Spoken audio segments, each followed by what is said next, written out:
If not, I've been wanting one. All right. Well, I wanted to start with just a welcome to the November town meeting. We're excited to have the opportunity to be here with you today. Let's see here, make sure we're on part. And I want to kick off with asking Chaplain Lori Whitmer to come up with her invocation, and then I'll come back with a few remarks. Thank you, Chaplain Lori. And I'll take the infamous iPhone with me.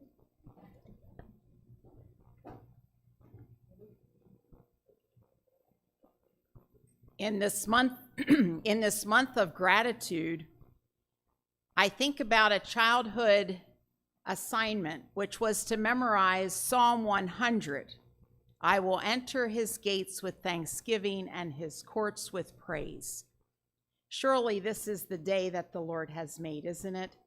And I'm so thankful that it is such a pleasant day that we can all gather in this room, that we can gather to talk about community things and just have a deeper understanding. And so it's in that kind of spirit that I invite us to prayer.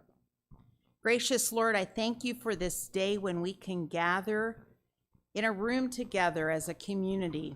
And I thank you that we can just talk about the things that are happening. And Lord, I pray that you would guide us in our discussion, give us understanding, and I pray that, Lord, the questions that might come up, that you would also guide us to those places that are peaceful and create security. Thank you, God, for the fact that you are working in our world, and Lord, we lift up to you our global neighbors, and we ask for your peace and for your care to be with those who are suffering today. Bless this community, Lord, in Christ's name I pray. Amen.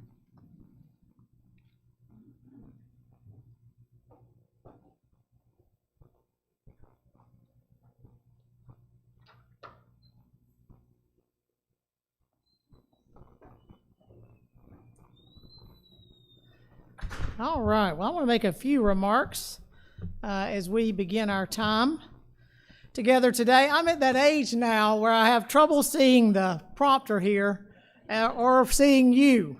So I had to figure out, and I think for the November town meeting, I'm usually okay just to sort of be up here in my own world as we talk about things like rate increases and all those fun things during this time. It made me, I was thinking today after the town meeting at Chambers Point today, I think my first town meeting here was in November of 2014. And I remember being in the chapel at the old nursing center. And just remember the whole thing was packed with food for the shelters here, or for the food pantries here. And that was a mark to me what a special place Menno Haven really is, that first town meeting. But today, I just want to highlight a few things. Number one, I have tried to, over the days or times coming up at town meetings, to begin to try to make my remarks shorter, because we have a really good team, and I think that group that drives so much here, I want them to truly give more of the remarks during this time. So I'm very certainly proud of them, and I feel like at this moment our leadership team is as strong as it's been since I've been here. So I'm very appreciative of that group. But there are a few things that, from my position in the organization, I'd like to touch on today. Number one is a potential for a culinary transition. And I don't know how many of you know, but Menno Haven has a partner called Cura Hospitality that helps to manage our culinary processes here at Menno Haven.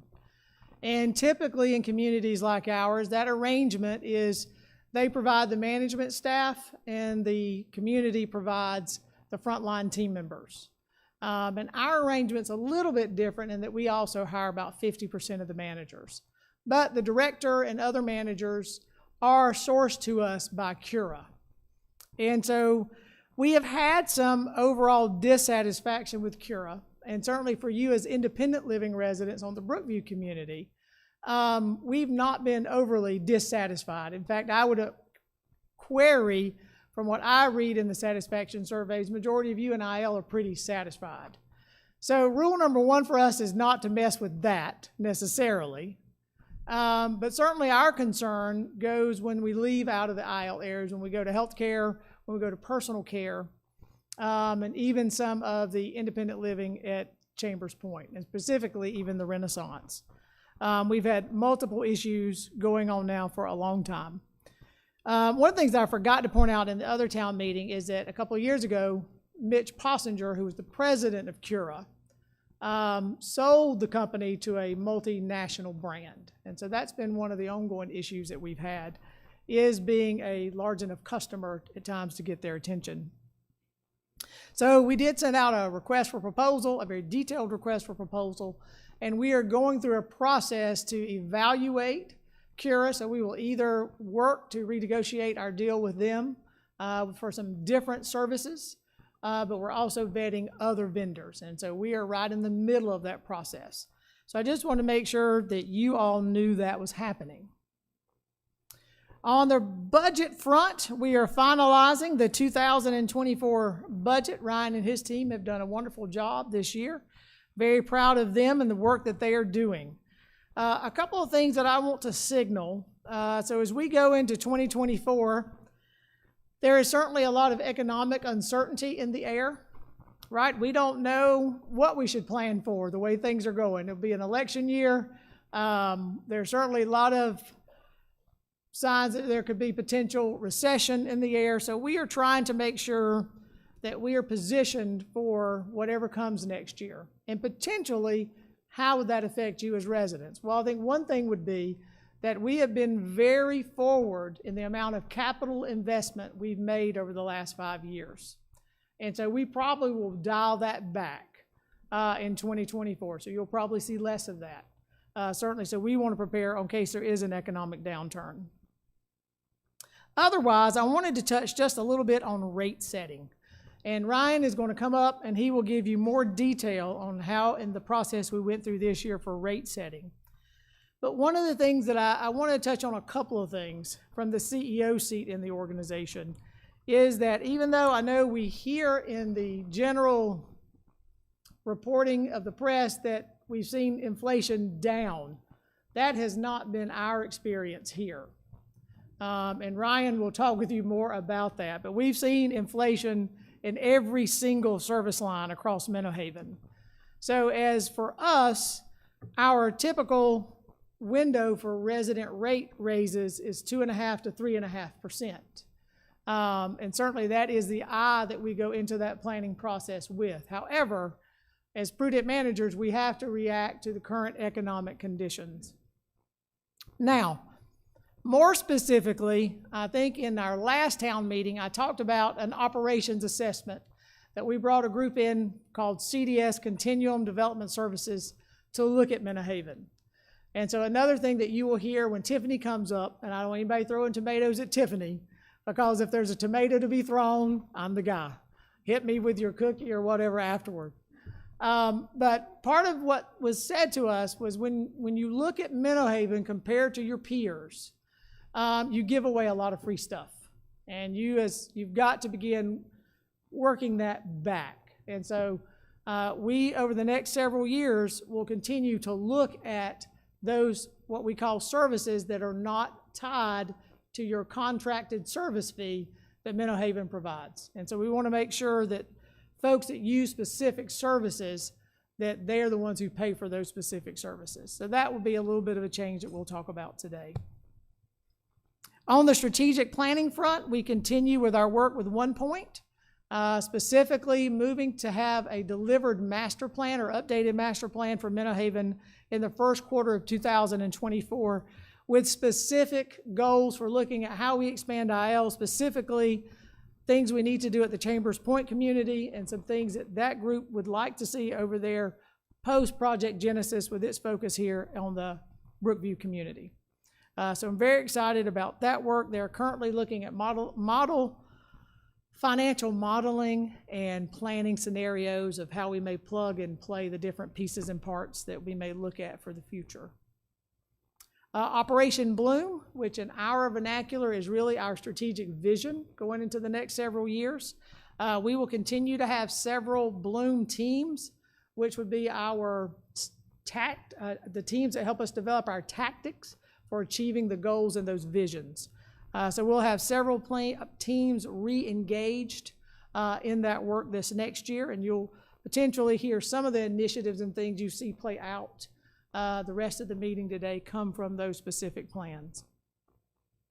And then the last thing I want to touch on, I've had a lot of questions on this community specifically around sustainability. And so over the past few years, we added a component of sustainability to our Operation Bloom. We put that under organizational technology, but we put, based on feedback from residents, that we needed to make progress on our sustainability as an organization. So we hired a consultant to come in and help us actually begin to work on the roadmap. Now, unfortunately, I was out sick last week, but I have seen the plan. The plan was presented to the board's strategic planning committee. And so certainly there is a lot to do. These are now gone from vision to goals, and we still have to work on the tactics. But some of the goals that we are looking at currently are reducing our greenhouse gas emissions 25% by 2030. Big issue one is how do we measure that? So we've got work to do there. We want to look at our construction projects over $250,000 to be LEED or bronze, to be built to the LEED, bronze, or standard or higher. We would like to look at how we could reduce electricity consumption by 10% by 2027. We are looking at goals of transitioning our fleet and equipment to electric as much as possible by 2030. A couple of years ago, actually, our grounds crew actually began that. And so all of even our new carts that we are purchasing today are electric. And then reducing food waste by 10% by 2027. So those are just some of the high points of the things that we're discussing, and certainly very proud of the team and the support of our green team. Right, if we pull these off, it will be because of the vision of you, our residents, and the support we get through the green team. So first, I just want to again thank you for your support, and certainly I hope you enjoy the presentation today. I think you'll get a lot of good things out of it. And lastly, I know I will come back to answer some questions, but while I'm still intact and no tomatoes thrown, I want to say happy Thanksgiving. All right, so Suzette.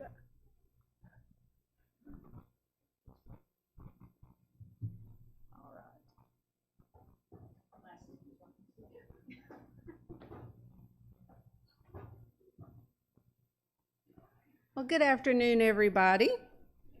I'm going to go ahead and tell you, I've been in 2 meetings, and I've either prayed or talked, and I cried in both of them, so tears could be coming. I don't know why today's a cryy day.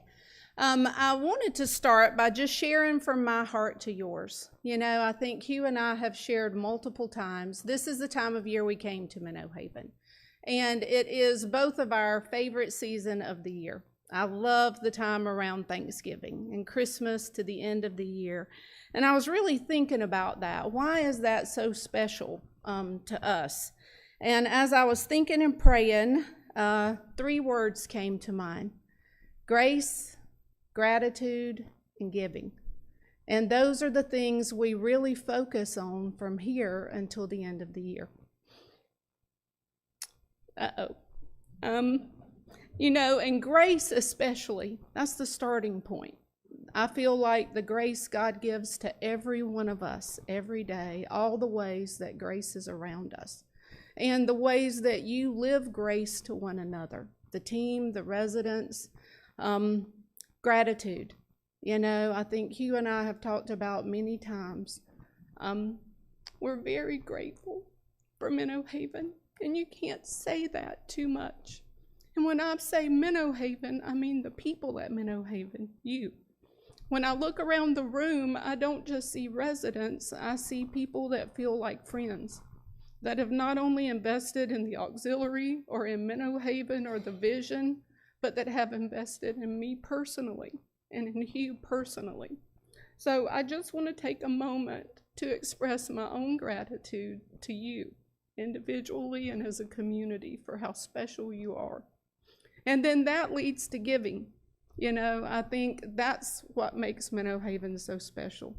You're givers. All of you are givers. And in that way, you definitely see Christ and the love of Christ in you. So just wanted to start by sharing that from my heart to yours. And thank you for letting me have my cry and get it out for everybody. And then we do have a lot going on the auxiliary. So I'd love to share an auxiliary update. So y'all hold on. I'm going to go fast because we've got a long town hall today.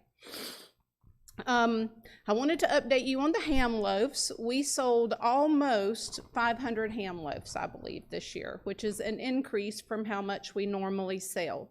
And Ms. Doris and Ms. Ethel are kind of the staples of that event for us, did a great job. And if I'm right, Ms. Doris, almost a quarter of them were donated to a local ministry. I believe that's right. Right, so thank you again. That giving and generosity that exists within you not only helps each other, but helps others in our community. So thank you for continued support for that fundraiser. Our Smith Barbecue did well. We sold out more quickly than we have the whole time I've been here, so it was very quick. And several of the ladies said they really had a nice time, so thank you for your support. Revenue was up there. And the fashion show this year was a lot of fun. It was me, you, me, and a cup of tea. And this year, without sponsorship, we raised the most money we've raised. We had over $3,000 donated. And again, that's because of your generosity. So all of those small ways that you continue to give and make a difference, thank you for that. We do have some other activities coming up that are opportunities for you to join with us. Our gift cards, annual gift card sales have started. Hopefully you've received information for that. Gift cards are great if you're gonna purchase your groceries. We have them for all the major grocery suppliers here in town. That's a good way to get groceries and go ahead and support the auxiliary. Or for gifts, if you're a gift card gifter, which I know we do that probably more frequently than we should. But if you're a gift card giver, that's a good way to do a 2-for-1. It's not an extra charge for you. There's no activation fee for your receiver, but the auxiliary receives a percentage on each gift card that we sell. So they're available. Your forms, you can get those back to Billy. You can get those with Miss Doris. I know she manages a lot of that for us. And then we also, at any of our gift shops or retail areas, you can pick up a form and feel free to participate in our gift shops. And then I'd also like to say our treasure chest and the boutiques and gift shop areas, revenue is up significantly in all of those areas again. And that's thanks to you, the donations that you give, the hours that you serve, the sip shop and savers that you come to and make that cute little purchase or get that little special thing from our featured artist of the month. We certainly appreciate your continued support for that. And a special thank you to Joan Oakford and Miss Ethel and their team in the gift shops areas, and Pam and Karen Porter in our treasure chest, and all of those of you that volunteer there. Thank you so much. You are a staple of what we do. So another exciting thing, this is the time of year we follow the capital budget, and we're going to do our projects request actually next Monday. And we were very excited because this year we have had over $150,000 requested. And most people would go, oh, that's a lot for what we normally do. I don't think we've ever done more than 103 or 108 while I've been part of the auxiliary. I know there were some large years in the past, but we did some preliminary looking, and fingers crossed, numbers really on the table Monday, we really think we could see a way to support all of the 150 requests, and that's directly because of you. And those requests, just to remind you, truly impact our residents in their lives. You know, the wheelchair trams. I don't know if any of you have seen those out and seen people riding in them, but the smiles are huge. And if I were in a nursing home, that and a puppy dog would mean the world to me. You know, getting outside and feeling the sun and the wind in my hair and a dog, I'd be happy. And we range from those really nice big gifts, that and the spa tubs, all the way down to, I don't have permission to share names, but just yesterday, we had a resident in our healthcare center that is 94 that recently joined us, and they had a Make-A-Wish request, and the request was for a tattoo that was them and their spouse and their wedding date with a couple of butterflies. So we made that happen, and I love the spirit. This resident said, you know, I came to Menno Haven to live, and I'm going to keep living and doing what I want to do until I'm not here anymore. And I love that, because that's what you contribute to when you contribute to the auxiliary. So thank you so much for all the ways you join with us to brighten the life and lighten the load. And we look forward to an even more exciting, more busy, fun, and moving year next year. So we hope you'll stay with us through that process. And now I have the pleasure of introducing Tori. Yay, I went the right way. From Team Services to give you an update.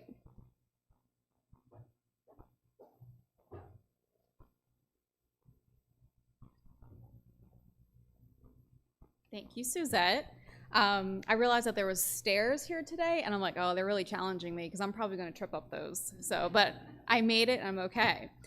All right, so I just wanted to provide a brief update from Team Services, which is our HR department here at Menno Haven. I won't take too much of your time, but just wanted to bring everybody up to speed on turnover and retention and kind of the numbers of where we are right now. So we ended the third quarter for first year turnover at 46%.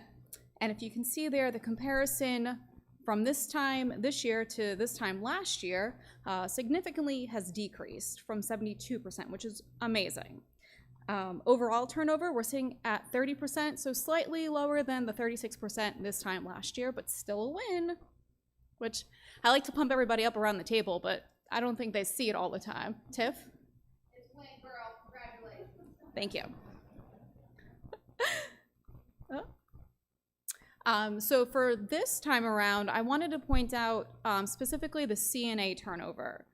We do track this on a monthly basis, and we're sitting at 48% turnover rate for CNAs specifically organizationally wide, and that's only slightly below the state average of about 50%. So we're not doing too bad. I'd like to do better, but I think our overall numbers show that the work we've put in place is working. It just takes time.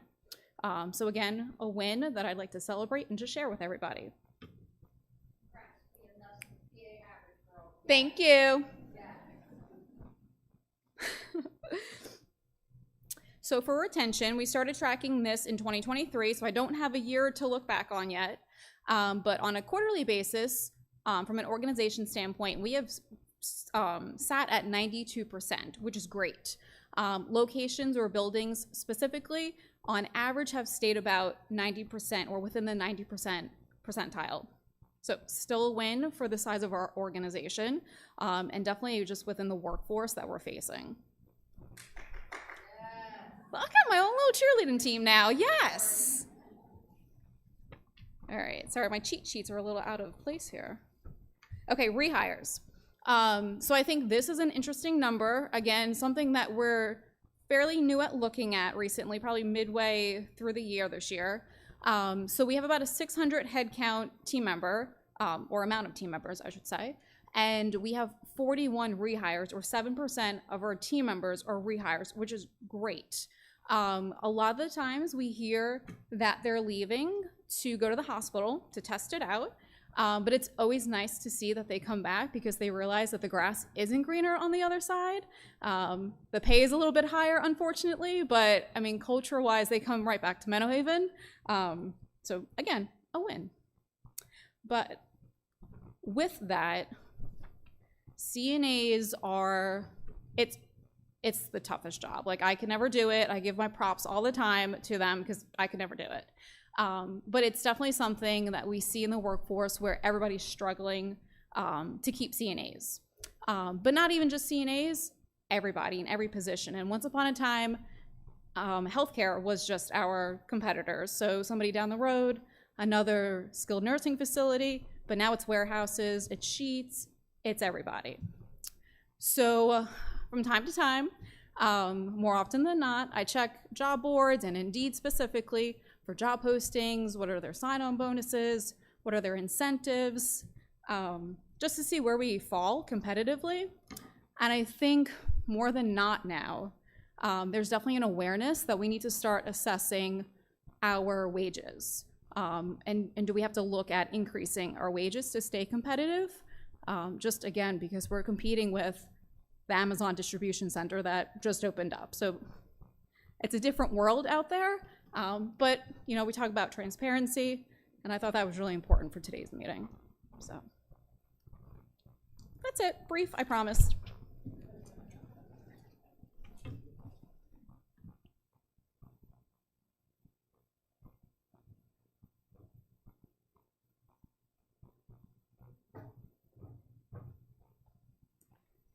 Good afternoon, everyone.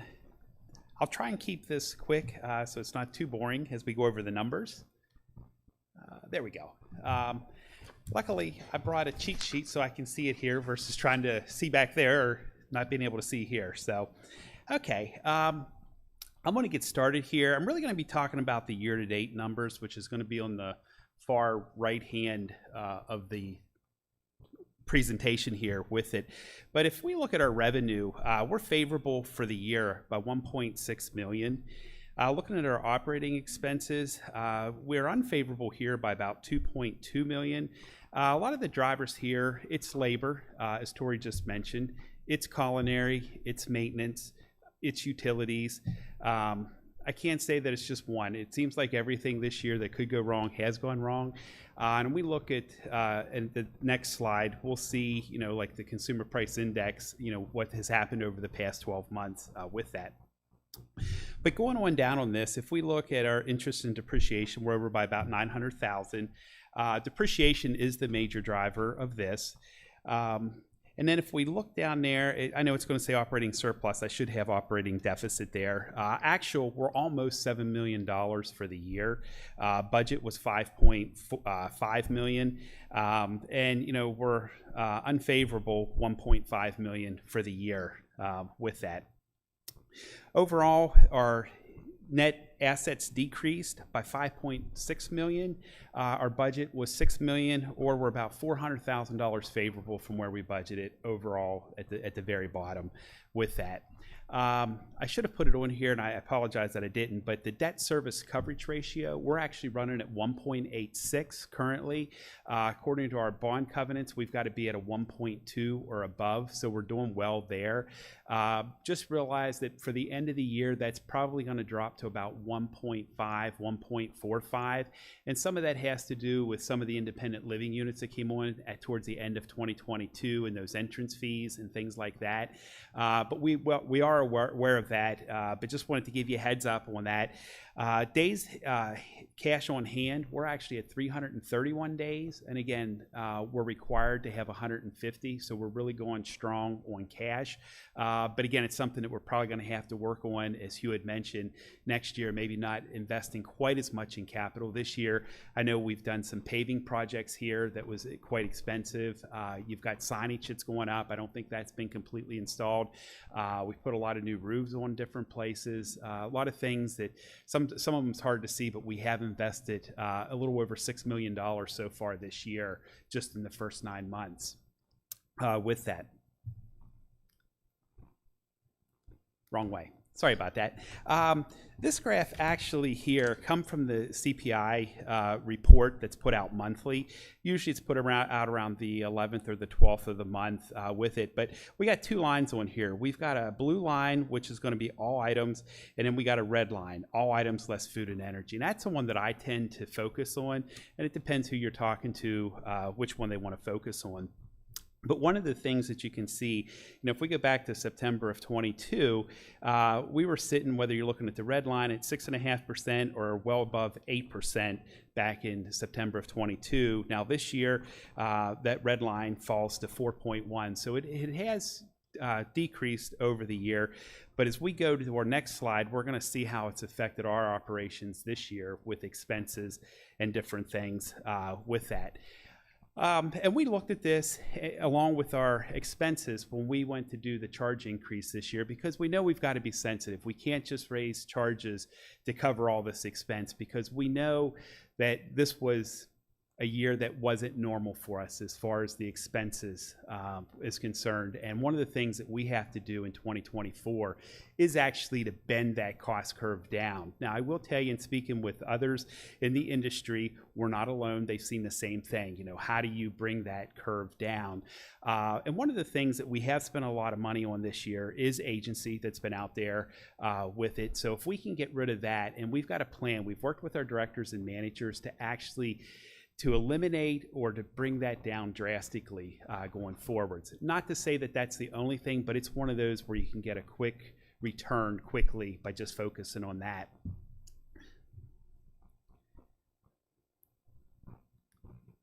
Oops, did it again.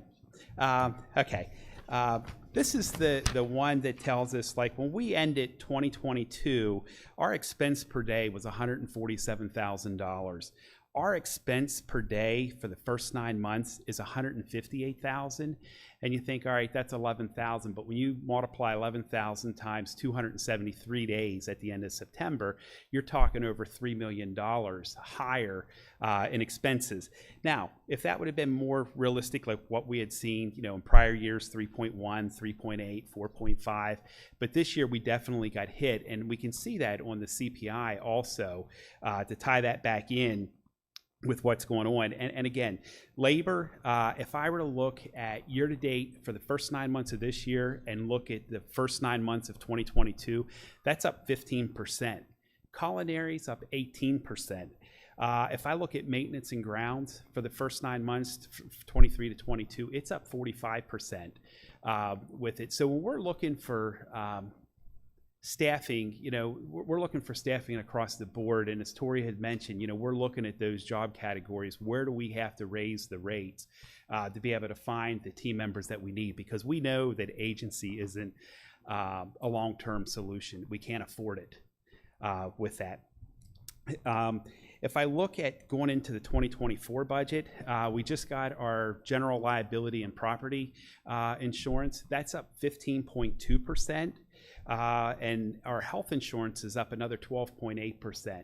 Now, luckily, those numbers are small to the grand total of everything. So overall, we're thinking our expenses are going to probably be about 4% next year, a little over 4% if everything goes right with it. But that's really us looking at our expenses and control them. You know, is there things that we're spending that we shouldn't be spending on? Is there a product that we're using that we can get cheaper, or do we need this product, or can we switch to a different vendor with that to get some better pricing with it? And again, if you looked at this year on that first slide, or the handout that was handed out with the agenda, you know, our revenue for the year is $43.6 million. Our expenses are $50.5 million. So far this year, we've got a shortfall of $6.9 million with that. This one here actually comes from Ziegler, and this is one that benchmarks our industry. This is also who we use for our bonds with it. And we can see here that on average, the normal monthly service fees across the board, on average, when they surveyed everybody, is going up about 5%. And that's about where we ended, was 5%. And I say that with a little bit of caution, because when we looked at our charge increases, there's some areas that are at 5%, there's some that's a little below 5%, and some a little over. But overall, it comes in at a 5% increase. Wrong way, sorry about that. Everyone should have received their rate letter for 2024 already. Here's a high-level summary of the rate increases by the major service lines. And again, for the most part, the overall increase for the year is 5%, but some areas a little more or a little less. When Tiff comes up, she'll have a couple more little items to speak about as far as the charge increases and stuff with it. But this is the major charge increases for this year. So, But if anybody has any questions, feel free to ask at the end, or if you don't feel comfortable, my door is always open. I'd be glad to speak to anybody. If you ever have any questions on the financials that have been presented. Thanks. I believe up next is Chuck.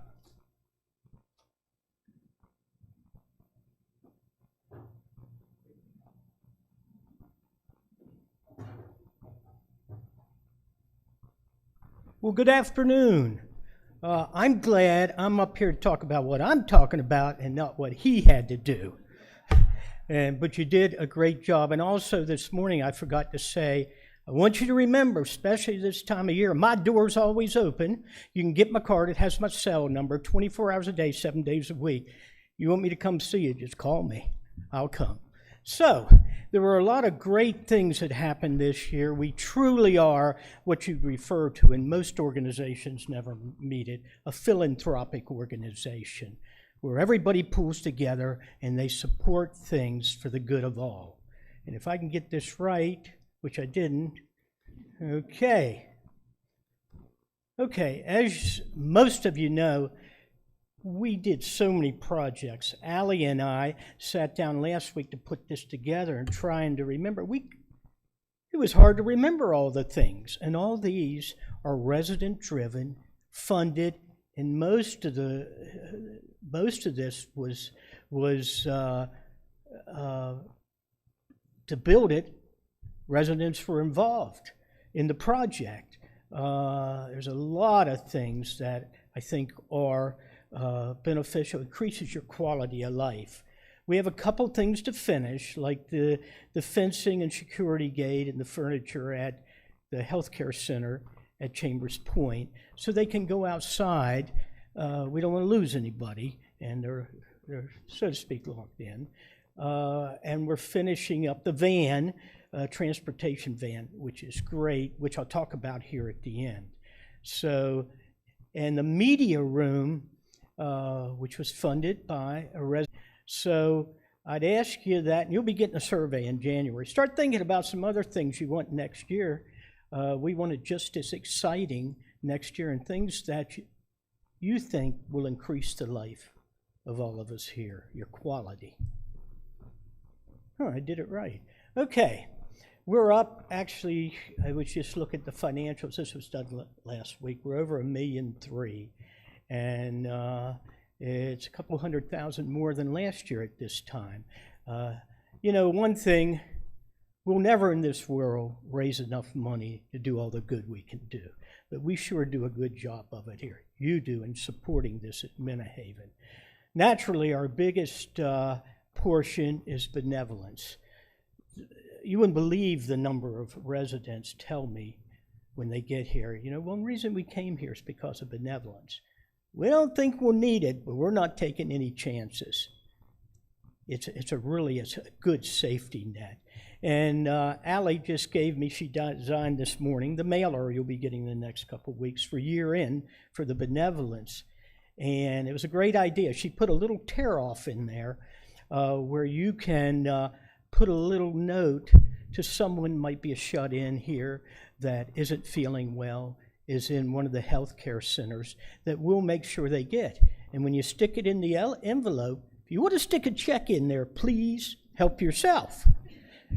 Postage is on it, okay? So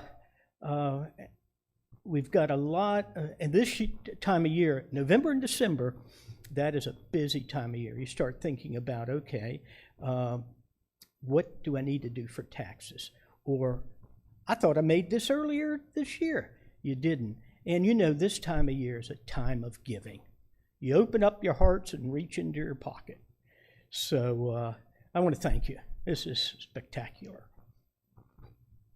Okay, we have 3 scholarships programs here. You see the names there. I can hardly see them. I know I can't see them up here. But the meal scholarship is for students or children, grandchildren of employees here. Now, some of them might only be sophomores, but we don't give them the money right away. We escrow it until they're going to college. The next one, the Rover, is for Brookview for healthcare. Anyone that wants to go in the healthcare field can apply for it. And the Shepherd is for Chambers Point, that the family's mother was there, and they wanted to set something up since she got such great care. We had a number of applicants this year. Believe it or not, some years we don't get any, because you got to remember, we give away 1,000 to 3,000, but they still have to come up with the rest. Now, we do have some HR team services. Keep getting it mixed up as team services, not HR anymore. They have some things they can help with, but they still have to come up with some funds. And in tough times like this, it drops off a little bit. This year was great, and we're hoping that all the employees stay here. Okay, if any of you remember, I remember, I've been here 17 years, that the 50th that we had next year is our 60th. And it's always great to celebrate these times. It energizes everybody. We have a committee put together that Denise Ingram and I are chairing, a steering committee of employees and residents, that we're planning things all next year for all of you. It's exciting. We need to celebrate the past, the present, and the future. And I think the future will even be brighter. So look for things coming out. We have a new logo you're going to see on everything, just to remind you the special thing about that year. Okay, I probably talked to you about this before, and you're going to hear a lot more about this. I think this is great. Habitat for Humanity builds at least one home a year, and normally an organization will sponsor it. Well, this year, Menno is sponsoring, well, I guess next year, for an employee at Menno. Now, we don't know who it'll be, because right now TIF is working on getting, any employee wants to apply, but they send them right into Habitat to their board. They've got a very structured process, because they have to be approved by HUD, just like you would for a mortgage. And then we'll see who's approved, and we'll make a final determination. But anybody that's approved that doesn't get it this time will be kept on the list at Habitat down the road. So if you ever really want to make a difference, and so many of you said, we have the employee fund that you can give to, that we divided up at the end of the year, that everyone is so generous. And you want to know, what more can I do? This is a great way to do it. And as I was thinking after I sat down this morning, thoughts come in your head. The more you talk about things, the more thoughts you get. So if you want to go, we're not quite ready, but we will take it. If you want to give this year for tax purposes, whatever you may. And I'm going to pledge, my wife and I, the first $1,000. I'll get mine in first. And I'll probably give more, but last weekend the grandkids gave me their list, and I'm still trying to get through it. It's pretty long, and believe me, if there's any money left, I'll up that. So, great thing, and we'll keep you updated. Remember, we're going to ask you, it's all of us as a community coming together, not only to fund, but come out there, do some painting, hammer some. If you don't have a hammer, we'll get you a hammer. So, great time for us all to get together and do something together for the good of all. Okay. This was a great thing. This thing was supported so well. When we put out a plea for this, the transport van, because here this year we had a number of times that we couldn't get a service here in town. They can't get employees like everybody else. And when someone has to come home from the hospital and they need a stretcher or a gurney, and they got to go from here, we want to make sure that our residents get priority. We want to make sure that we can accommodate that, because it's very important at that time. So we do have the van. I have a little problem with the Pennsylvania Department of Transportation getting the tags here. It was kind of held up, but they promised they'd be here this week. We've got the new logo. We got it wrapped. Of course, the whole inside was designed with the hooks and everything on it. Because we're going to keep that gurney tight. Now, the first gurney we got was manual. problem we found out was it takes 4 people to lift it. Well, there's not room for 4 more people in that van. So we returned that clear to California, and we purchased a hydraulic. And we've got to go to the dealer a couple hours from here and get it next week. That can basically be done by 1 person. So we're excited about it. The only thing I'm disappointed in, I wanted to put blinking lights on it and a siren, but no. Roger and you said, you're not doing that. It's not a toy. So, but we'll be getting, Roger's working on the operating procedures on this. It will be kept down at the rehab center. So these are the kind of things that really make a difference. It kind of assures you that you're going to be taken care of. And for unexpected things none of us know about. So have a great Thanksgiving, Merry Christmas, and I'm going to sit down. Tiffany, it's all yours.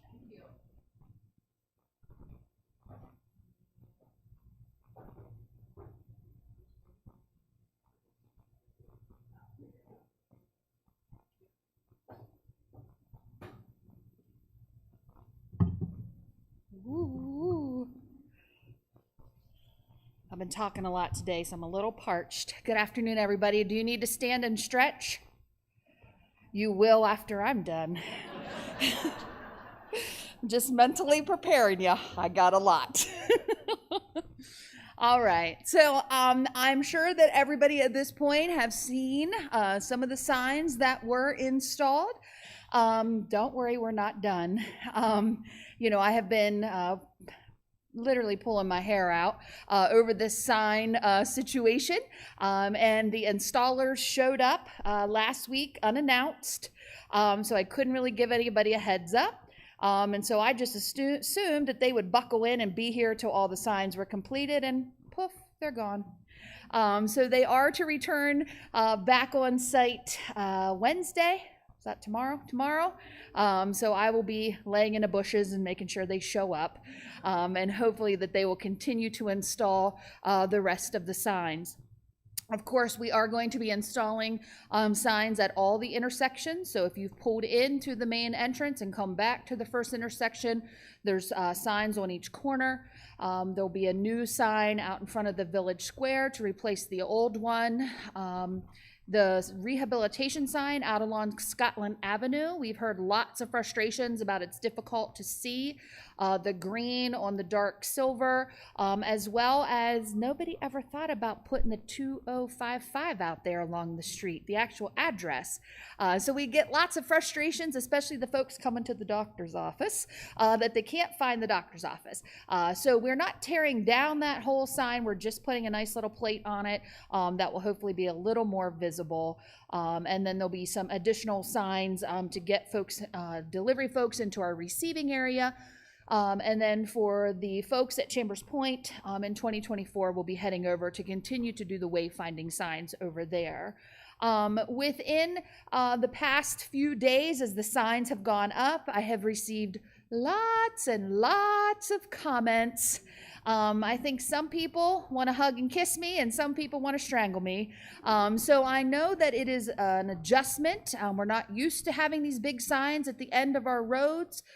So just to be, again, just very transparent, we had to have a permit for the signage to go up. That is approved and given that stamp from the township.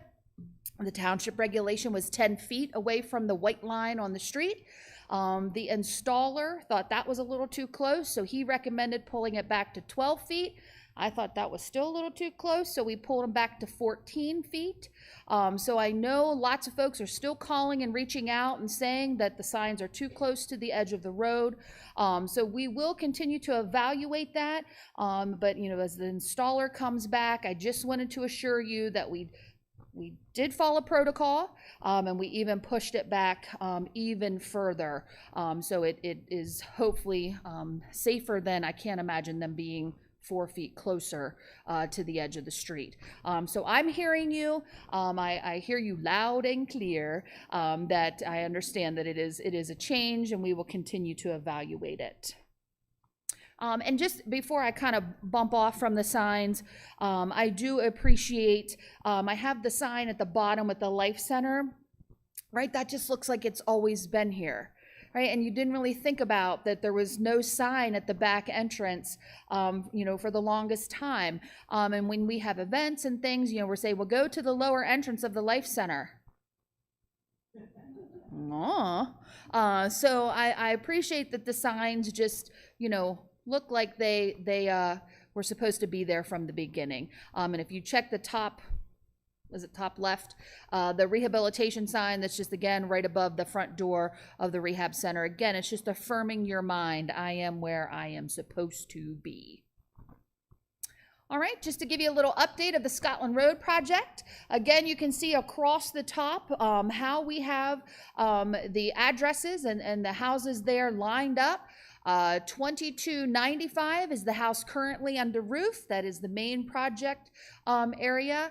And then 2325, all the way over to the end, is the one that they are currently working on the site work and will start pouring the foundation. The next one that will go up, because we like to keep it saucy around here, is going to be all the way on the other end, coming back to 2285. I can't see that number that far away, but I think that's what it is.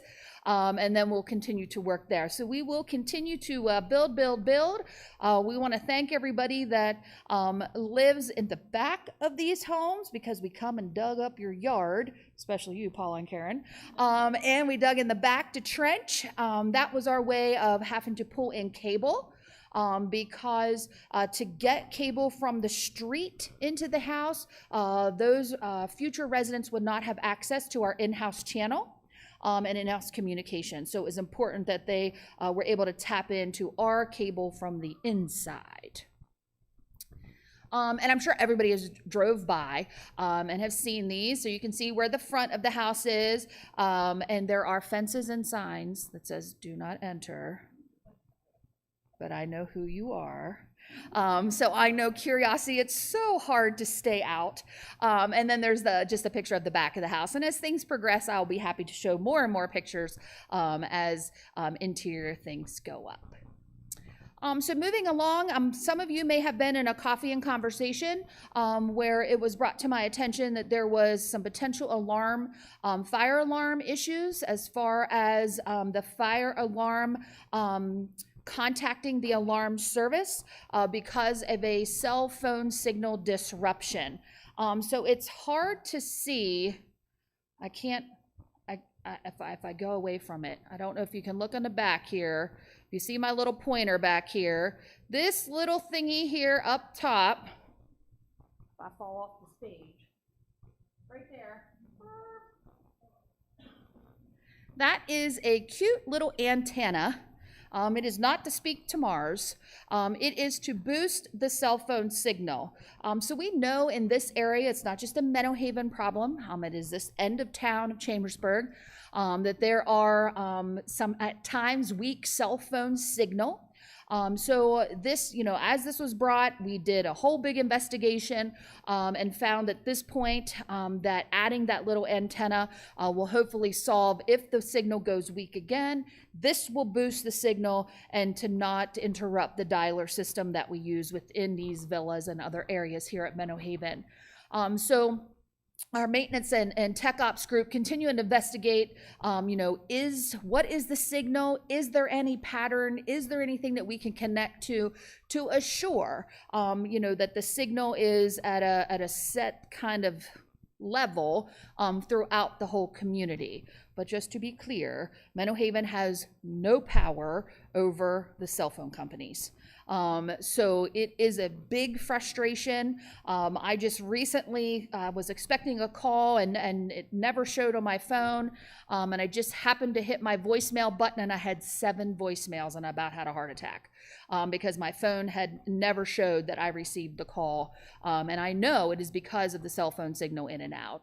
So please rest assured that our, again, our maintenance and tech op department, they go and they check these dialers. They are monitoring the signal to make sure if there is any other areas within Menno Haven that signal is dropped or showing a pattern of weakness. We may need to add a little more antennas around, but that will be on a case-by-case basis if we see that the signal is low. All right. Well, I showed you this, I think, at another town hall, but the stop signs are finally here. So this is the intersection of Village Parkway and Garden View. All right, so the street sliding off to the right is Garden View, which will take you up to the back of the Village Square. If I come down Garden View and shoot straight across, where do I end up? Right in the pond, in the pavilion first, across the bocce court.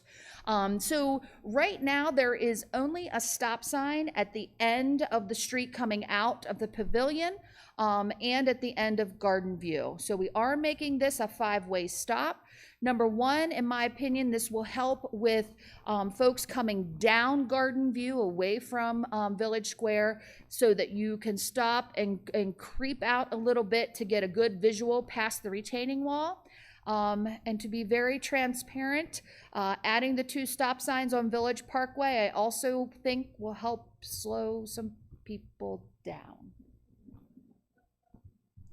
So last time I got pulled over for a speeding ticket, I did not get a speeding ticket. I got a violation of a speeding control device, is what the cop wrote up. So hear ye, this is a speeding control device called a stop sign. So just giving everybody a heads up, I'm sure we will blow through it a couple times as we get used to and we have muscle memory of the stop signs going in, but I didn't forget about it. I threatened these stop signs before and they're finally coming. Back on a little bit of tech items, our PERS device batteries. Again, I won't make everybody raise their hands that has their PERS device on. But we know the changing of the batteries is always a big to-do. I also want to be very transparent and say to you that we had changed batteries, but we got a bad batch of batteries, and they are not lasting as long as they should. So our tech op departments receive a report, and that report will generate that, hey, somebody's battery is running low. Hey, somebody's battery is critically low. Hey, somebody's battery is missing, right? The pendant is missing because the battery has died. Can anybody tell me what is the color that your pendant will flash when the battery is low? Yellow, right? Yellow, caution. So make sure if, we just like to have a backup of a backup. If your pendant is flashing yellow, you can reach out to Linda Wingert. You can reach out to the tech bar. You can reach out to Diane Ebersol at Chambers Point, and they will be happy to replace those pendants. But going forward, our amazing tech ops group is going to provide this report to Diane and to Linda at the, hey, it's getting low point. Right? We don't want to wait till it's at the critical point and the poof gone point. At the low point, and that will give us time to track you down and connect with you to get that battery changed. So that's a change on how we normally did the process. So if you wonder, like, why is Linda calling me to change my batteries? This is why. Okay. All right, leisure coordinators, our very own Janelle and Lynette. So I just wanted to kind of walk through a little bit of a process. So Janelle and Lynette are the ones that are kicking back an email to you about the confirm if you're signing up for things on the portal. So with that being said, they do not sit at their desks. Actually, they don't spend hardly any time at their desks. So I'm asking you today for patience, that when you sign up for something on the portal and you do not immediately get a response back that you're confirmed, please do not send another and another and another. Please do not sign up and sign up and sign up. Because what happens is when they do get to their desk, they then have to siphon through all of those take people that have signed up multiple times and have taken up multiple spaces and pull them back off. And it just is a lot more work. So please allow some ample time that when you put it in for the portal, allow them to get back to you and confirm that you have a seat on the bus. The other piece of that, talking about seats on the bus and canceling events, it has been my request to them that if they are not able to fill a bus half full, because of the cost and because we do not run gas efficient vehicles, it's a big van bus thing, that they cancel the trip and wait for more people to sign up. I know in the past that we have had other folks that have taken 3-4 people to trips, but this is a directive that I put into place here in 2023, and I know it has not always been followed, but I am asking that it be followed going forward. So that is not Lynette and Janelle just saying, I'm not in the mood to go to this place today. They're following my protocol. So my expectation is the bus is half full, and then we go. Someone had brought up to us at the Brookview Council meeting this week about what is the protocol for timing to cancel trips, which I thought was a really great question. And so our thought process is that we are going to drop the trip no sooner than 7 days ahead. Right? So by a week out, if we don't have a half a bus full, we're going to go ahead and take the trip off the portal. And why we're saying 7 days is so Lynette and Janelle can actually plan their week. Because depending on what, they do a lot of stuff for everyone on the weekends, but if we have to cancel something, it kind of jams them at the end of the week to try to get their hours back in. So 7 days, if we don't have a half a bus, we will be pulling the trip off the portal. All right. The other caveat there is like ticketed items. Of course, if there is a special event that you've purchased a ticket, and we know some of these amazing events, are $125 a pop and, are expensive tickets. Again, I expect that the leisure coordinators be flexible, and maybe we don't take the bus, we take a car if it's something that's ticketed and people have already purchased their tickets. So we'll have some grace there, but I'm just asking that you kind of, get an idea or sense of what my thought process is there as well.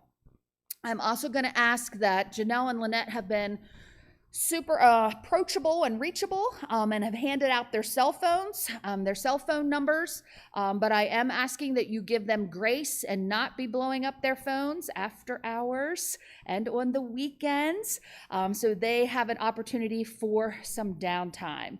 And, so if it is something that is not an emergency, just call in or email to their office phone, but please use their personal phone only, if you're out on a trip and we get separated or, you're running late or whatever, that's okay. But just for a simple, hey, can you sign me up to go to, the Boston Pops concert in January 2024, I am asking that you not send that text Saturday night at 8 p.m. Okay? All right. I'm sorry, I got a lot of slides, everybody.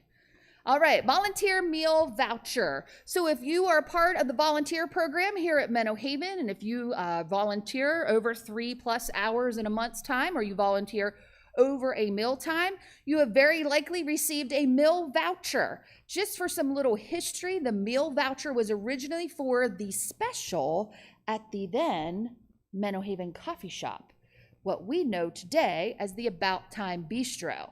And I can remember when that little special was $4.25. Not no more. So, this has been something Billy has been working on in volunteer services. And so starting December 1st, you are now going to receive a voucher.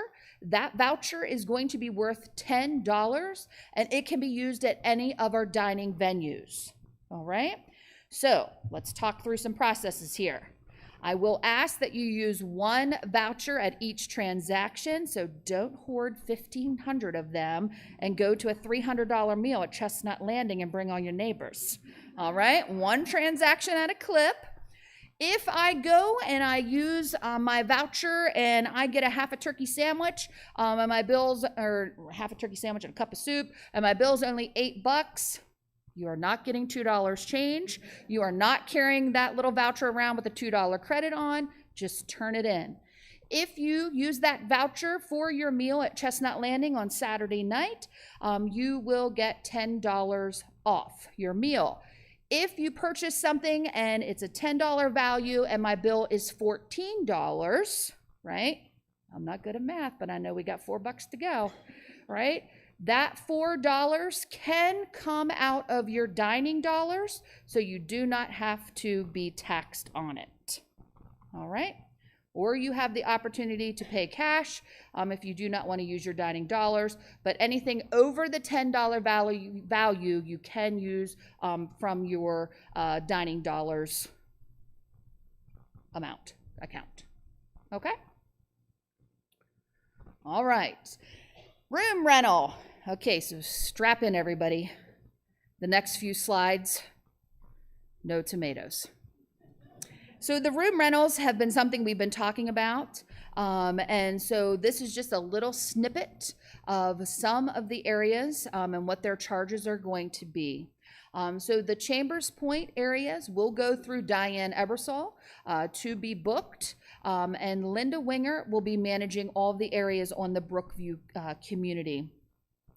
So just to clarify, there is no quota, right? I have not charged everybody this idea that we expect to make $100,000 off of room rentals. That is not the goal.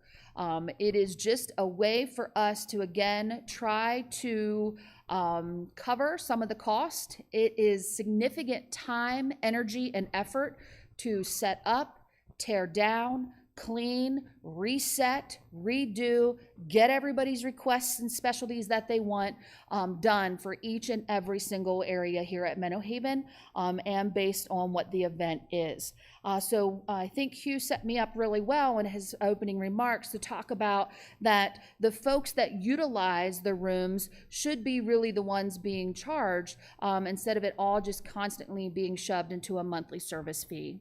So again, these are your rates as team members and as residents here. We have a discounted rate. So if you look almost down at the bottom, you'll see the event center can be rented for $300. If I am somebody from the community that does not live here or work here, their charge will be $500. And I will tell you that that is a steal. Okay, that is a steal. And we've joked before that if we had the staff, we could rent this room and do events every single weekend. We would be the hub of weddings around here, Lori, because everybody wants to use our place for it. We got a nice place and amazing food. We just don't have the bandwidth. So again, these are just different areas, different costs, depending on the square footage and the amount of setup. When it comes to catering, when we're utilizing the catering, we want that all to go through the catering department. It's very likely Jeremy or Brian. Again, because what we found in the past, I'm just going to be transparent. Somebody would call me and go, oh yeah, you want to use the event center? Sure. And I'd sign them up. And then, oh yeah, by the way, we want your people to cater it. And I would go to the culinary department and they're like, you're killing us. We have 4 other events that week. We can't do it. And I'm like, ugh. Right? So that's me back there slinging chicken salad sandwiches together. And that's no good. It's important that the folks that have to do all the work be in charge of the area. So if you are calling Linda or Diane and you're asking about catering, they are going to direct you to communicate with the culinary team, and the culinary team will be the ones to give you the yes or the no. And the last area is our chapels. And just so we are clear, we are not in the business, again, of renting out our chapels to every, wedding place in the world. That's not our chapels. That's just a fake picture. I'm good at the PowerPoint, but I'm not that good. So the idea again is this is just for residents and team members, and it is a lot of work for our chaplains to set up, tear down, and again utilize their time. So there will be a fee for the rental of the chapels as well, and then the officiating fee and things will be separate. All right, so we will be putting this out in a nice little menu flyer that you'll be able to keep. But the most important part is to know is if I live at the Brookview campus, I call who? Linda. And if I live at Chambers Point, I'm calling Diane.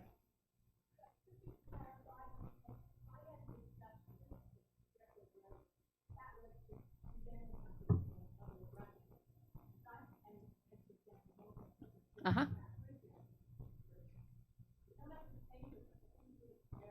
Thank you, Vera. I will be happy to clarify. Thank you. I think I did clarify at the first one, and I got so many things I can't keep it all straight. You are correct, Vera. So things that are open to our residents, there is not a charge. Even if you are a resident that is in charge of something like Bridge, your great discussions, a knitting group, a book club, anything of that nature, that is not what we're talking about. We are talking about your expectation to be in a room exclusively. If I want to have my 50th class reunion, not yet. If I want to have that here at Menno Haven, you know, that I don't expect to invite everybody, right? That is for me and the people that I invite. So that's pretty much, burp, burp, door is closed to everyone else. I should pay the room rental fee. But things that are resident run and open, that is not what we're talking about. Okay, thank you. Thank you, Vera. All right, Haven Connect. How do you like this? Equality in distribution. Ooh, that sounds amazing, doesn't it? So again, this came up, I think, at a coffee and conversation, and I actually think it started at Chambers Point, which got us to investigate, and it's amazing what we found was that the Haven Connects arrive here on our community, typically on the last Tuesday before the end of the month, depending on how the calendar runs.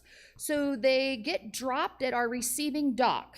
Can anybody tell me where is the main receiving dock? Northgate. Northgate.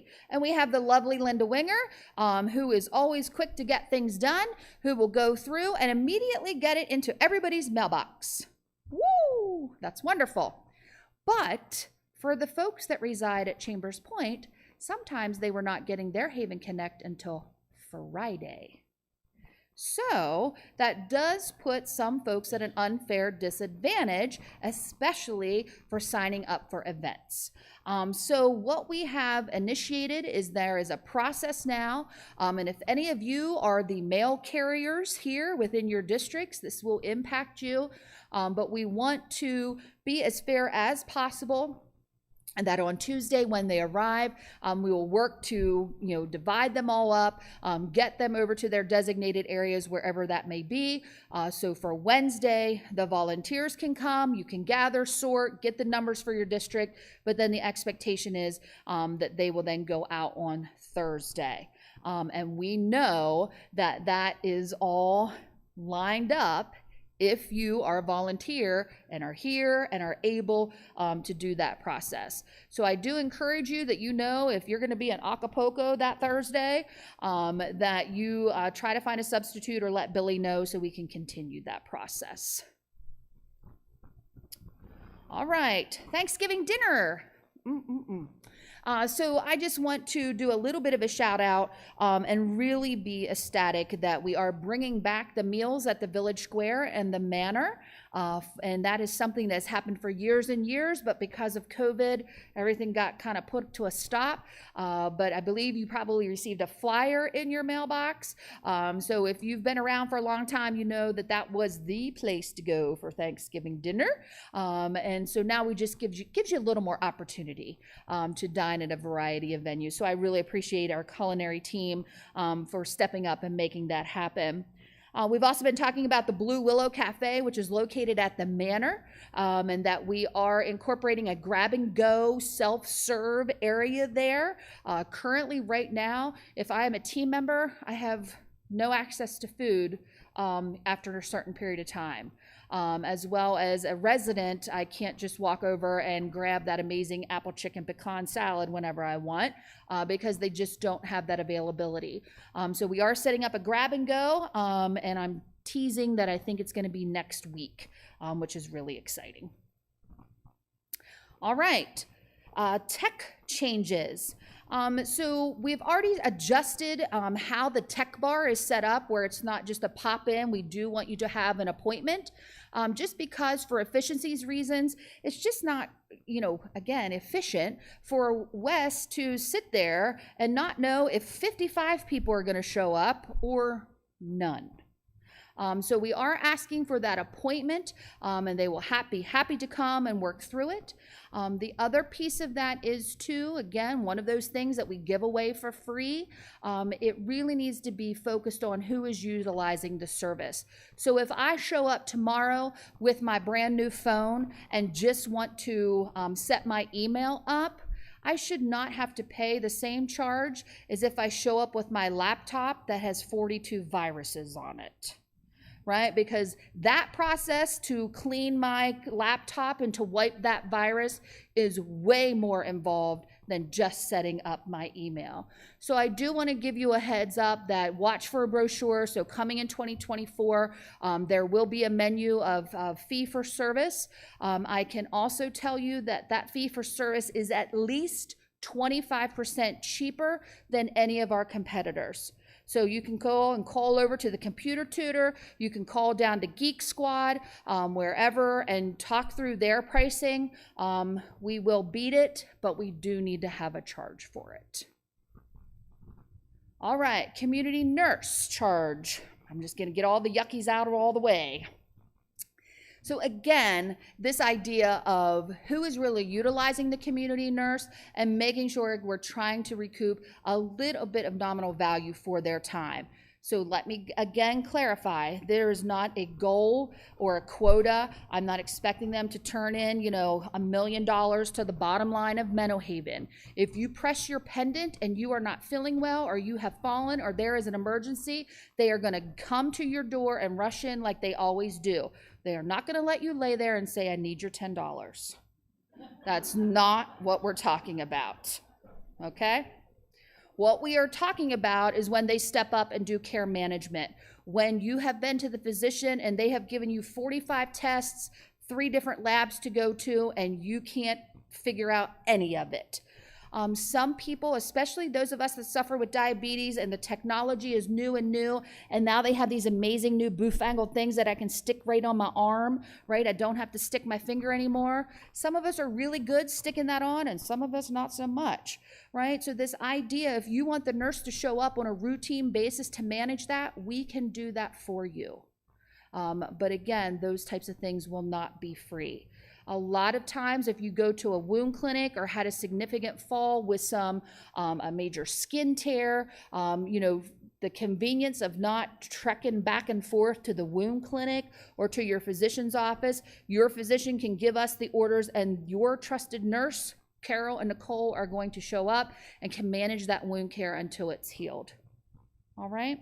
So again, you should have received that. I understand it's a change, but again, we want to have those charges on those folks that utilize it the most. All right, strap in, everybody. Menno Haven at home.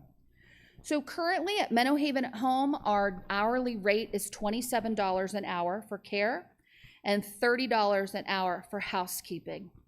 So these rates, we just made these calls right here in the last 2 weeks. So these are legit, real rates. So you can go across the rows here and see that these are our local competitors and how much they are charging per hour. But the big thing is their minimum. All right, their minimum. So I do want to take your attention all the way to the bottom to Heritage In-Home Care. So they are still at $27 per hour currently.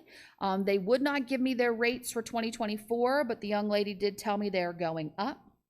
And when I talked to her about, I see that you only have a 2-hour minimum, she says, well, we are a little different than everybody else. So Heritage Home is in Greencastle, and their primary source of business is a personal care home. Does everybody know where I'm talking about? Heritage Hill. I think it's Heritage Hills or Heritage Homes. And they have also the in-home care just like we do. So she explained to me that how they utilize their team members are one team member. and they get their schedule, and they are either working in the personal care home or they are working an in-home care client. So they pull from their schedule back and forth who is going to be where and when. So if they have a lot of home care, they're pulling more people out of the personal care home staff schedule. If they don't have a lot of home care, they're shoving those folks back into the personal care home schedule. I have lots of opinions about that, and I'm curious about the logistics of how that works, but that is not something that we do here. We have Menno Haven at Home team members, and we have our personal care team members that work within that schedule to provide the care, and they typically don't go back and forth. So if you will indulge me, we're going to do a little math. And I'm sorry, this is super small and I cannot read it, so anybody in the front row is going to have to help me through it here. So I'm going to call into any of these services, and I'm going to ask for 2 hours of service per month. That's all I need. 2 hours of service per month. So if we break these down to the different competitors, can you all see what the numbers are? Right? So can somebody tell me what is the Comfort Keepers? Right, so $450 because I'm required to have at least 12 hours per week. All right? What about Visiting Angels? 600, and what is their hours minimum? 20. And I think, is it Spirit Trust that's 125 with 5 hours minimum? 84, so 3 hours. 3 hours, okay? So Menno Haven at Home is going to significantly increase their hourly rate, all right? And it is jumping to $40 per hour, all right? Now, it is still only a 1 hour minimum for Menno Haven residents. That excludes housekeeping, right? They already have a set process in place that housekeeping is 2 hours. The housekeeping rate is $35 per hour. So if I live off campus, I still will only have a 2 hour minimum. If I live on campus, I will only have a 1 hour minimum of care. So for me calling in and I need 2 hours a month, it's going to cost me $80. Now, I know that is sticker shock, but we need to remain competitive with others around us. And the one thing that is most important for me to share to you is that this rate increase allows us to significantly increase the hourly rate of our caregivers. And so that they can have a livable wage. It is a constant balance to be able, right now we're telling people when they call in, we cannot take you on as a client because we do not have the caregivers. We do not have the caregivers because they can go and do a lot less stressful job for more money per hour. Something that Tori touched on, and that wage and the competitiveness, and we're fighting over all the same people. So I receive I just received an email this past week about how much they appreciated having the access of Menno Haven at Home, and knowing that those caregivers are vetted by us, and the security of knowing that we can take one phone call and really get our problems taken care of. So these changes will go into effect February 1st. We want to give everybody ample time, 60 days, to call our competitors, call around, and see if this is something that you continue to do with us, or if you can find a better deal elsewhere, which I hope would not be the case. All right. Whew. Grand Rounds. So I'm still looking for a catchy name, so if anybody can come up with something brilliant, please let me know. Menno Sweep sounds too much like a game show. But Grand Rounds is something that's really happens in the medical field and the hospital field. And so we just kind of kept that name going. But this to me is, I've been talking about these Grand Rounds, so I just want to give you some examples of some things that we are catching. So this big blue water jug thing that we are keeping the tabs in, I found this on the floor in a little lobby area outside of Northgate. But guess what? Well, it's gone because the auxiliary isn't collecting these tabs anymore. We only had this little bucket up at Northgate. So this is exactly why we're doing them. So we are no longer collecting these tabs. So just recycle them with your recyclable can in the blue recyclable container. So we are no longer collecting those tabs. But I want to draw you to attention to this beautiful TV stand. This TV stand is located in the Village Square lobby. And it's going to be hard to see, but can anybody tell me what that thing is right there? Can you see it? It is an empty flower pot in a basket. And I mean empty, not even a piece of dirt in it. Okay? If you come across it to the right, there's what? What is that thing? There's a trash can. That trash can looks like what I had in elementary school. Now, again, I'm not too savvy with this PowerPoint, but if this picture was wider, right here beside this beautiful pot, there is a matching trash can. I'm not sure why we need two trash cans so close together. This little thing right here is the cover to the bird cage that's too small. Now, nobody maliciously says, I want 8 trash cans and things that don't fit and we're just going to pile them up, right? This happens at our own homes. Right? The things pile and gather. I'm sure all of you have a junk drawer, right? Things that you just kind of gather and throw. So these grand rounds, again, this is the purpose of to find these areas, look at it through a different lens and have things catch. Find where things are missing, find where things don't make sense, and work through them. I do have to caution the director sometimes to calm it down. We can't hoof the entire building every other week. And let's zero and narrow in on one area and implement changes in that area before we keep spreading out. So if you hear that word, grand rounds, and so this is what we're doing. I know I say that and people have no clue what I'm talking about. All right, I'm almost done. Edwards Park, the nature trail. This is the new nature trail we put in at the new property behind Chambers Point that juts along to Conococheague. There is a gate there, and we were leaving the gate open, but there's some shenanigans going on over there. So we've already chased out 2 4-wheeler people, and they weren't me. So I'm not quite sure the whole story there, but there was these 2 dudes. And we're just finding some vehicles going in after dark. What are you doing back there? So we don't like the look of all these no trespassing and all these kinds of signs. So it's really conditioning folks that this is not a public area. This is private property and you are not welcome here. And that we want to make sure that there's truly nothing illegal or inappropriate going on. So the gate will be closed and we're going to try that for 30 days to see if we can keep some riffraff out. All right, just a reminder, winter is coming. I know it seems crazy today because I think it was 77 degrees my car said on the way here. But just remember, once it gets cold and stay cold, you need to release your outdoor hose from your outdoor faucet, as well as if you park your car outside your garage or do not park in a garage or have a garage, it is imperative that the maintenance Sandy has a copy of your key so they can do proper snow removal. A lot of people say to me, well, I'm not comfortable giving up the fob, but you expect this team to shovel it out. We only have so many hands and we want them to work smarter, not harder. So we do ask them to brush off the snow from your vehicle. We move it out and then they use equipment to clean out the actual space. So I have no expectation for them to completely shovel you out. So I'm being mean here. Give a key. Please don't make the grounds and maintenance folks work harder than necessary once the snow flies. Now do you need to stretch? All right. Ladies and gentlemen, Roger Bynes.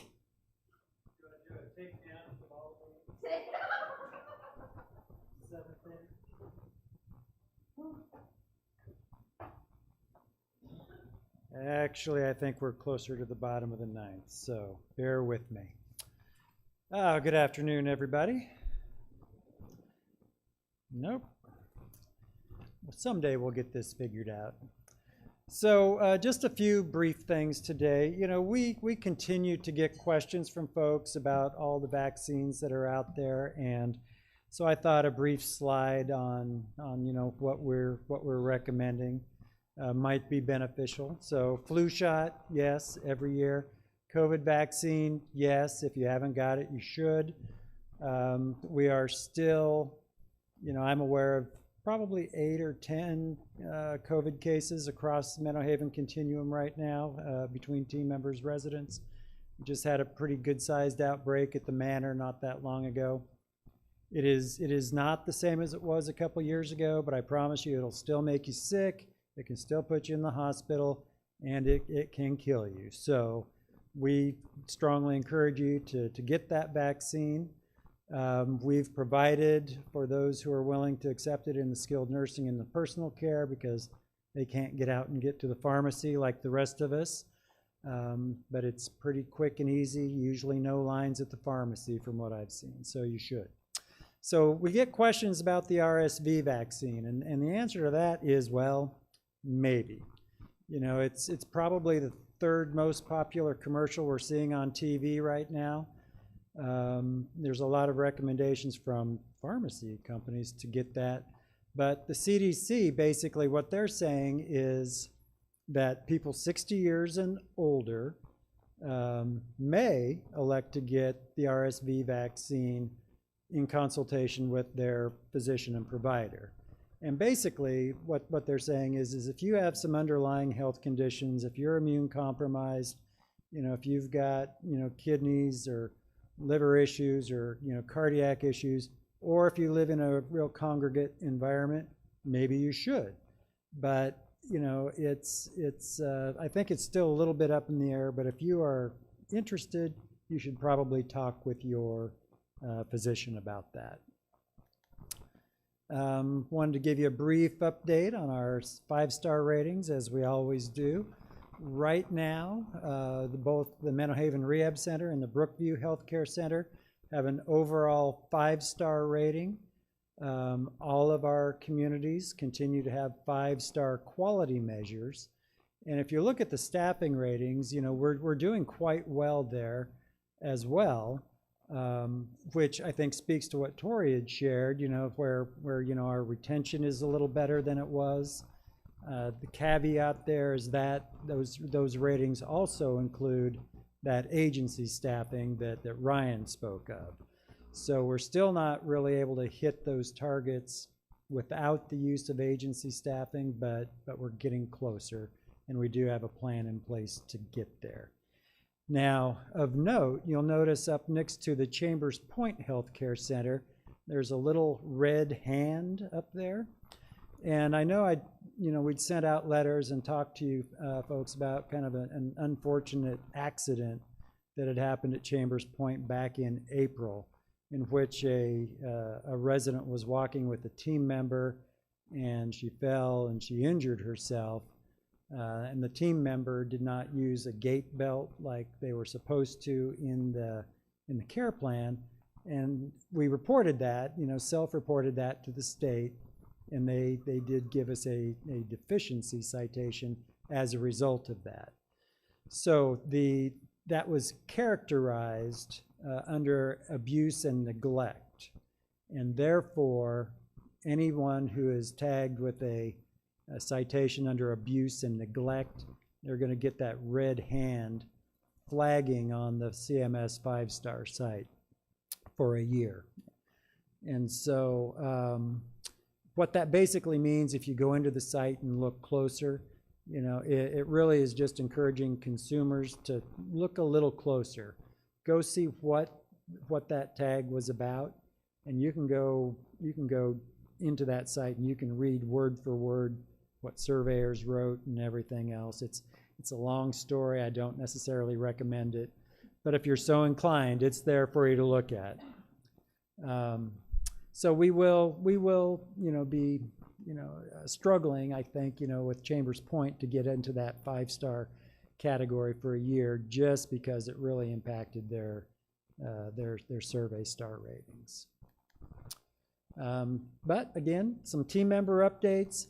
I spoke with you the last time about Jessica Bolin as the new administrator at the healthcare center. She's been with us now 3 or 4 months, She's done some really good things already. I think we're seeing impacts on the staffing turnover and things that we had talked about. She's got some really good ideas, and we're excited to have her with us. She has been joined by Lisa Hawbaker, is the Director of Nursing at the Chambers Point Healthcare Center. So if you're over there and you see those two, be sure to say hello and welcome them. A transition, Jen Gelwicks, who has been the Director of Nursing at the Menno Haven Rehab Center, applied for and has transitioned into our clinical support specialist role. And what that means is that she will be involved in health informatics, working with our electronic health record and optimizing it, making sure that our teams are well trained in its use, as well as she will retain some responsibilities at the rehab center as far as vetting and working with folks and helping out the admissions team with them.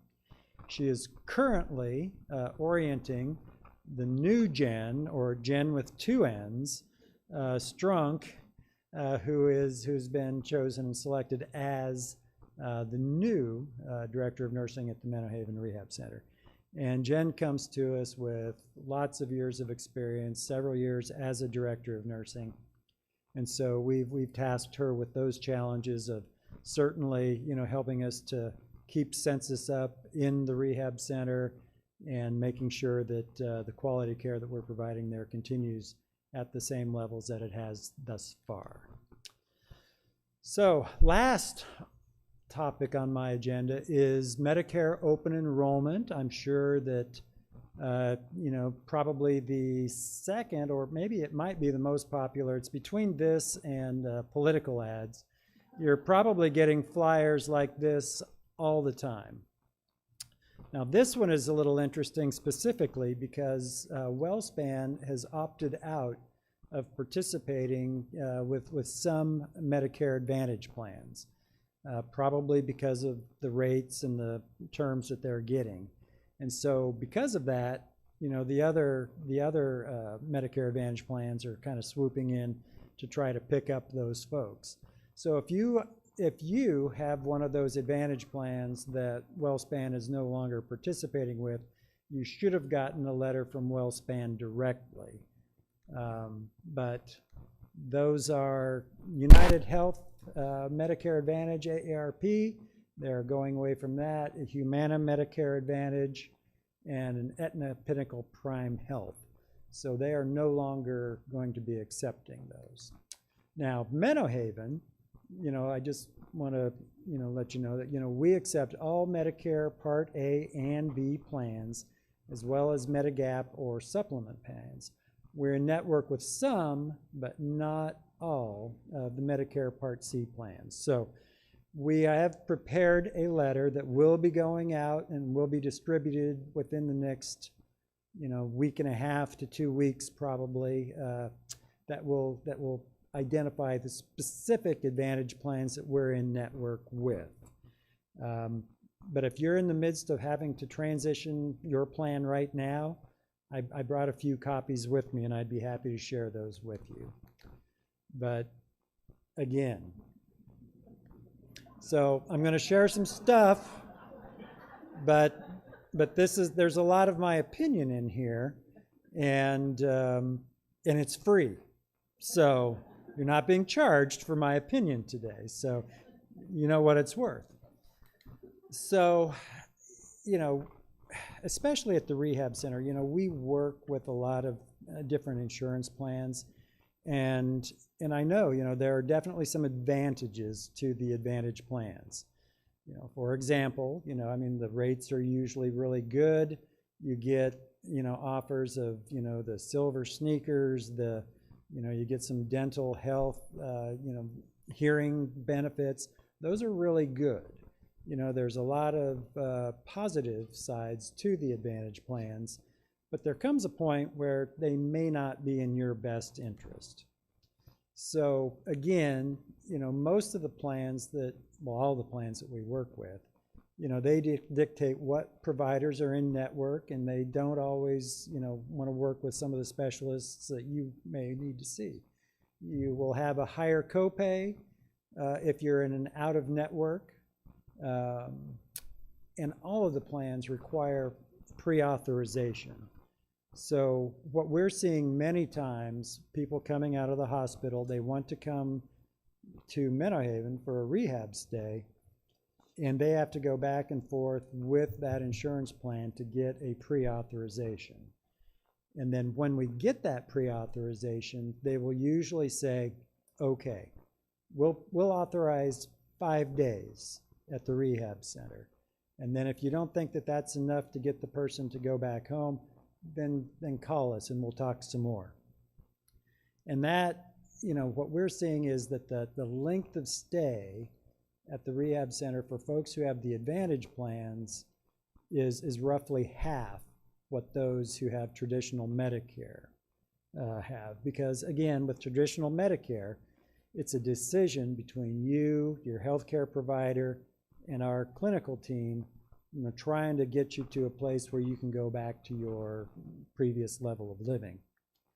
And with the Advantage plans, we're seeing more and more that people just aren't ready to go home by the time that they're cut by those Advantage insurances.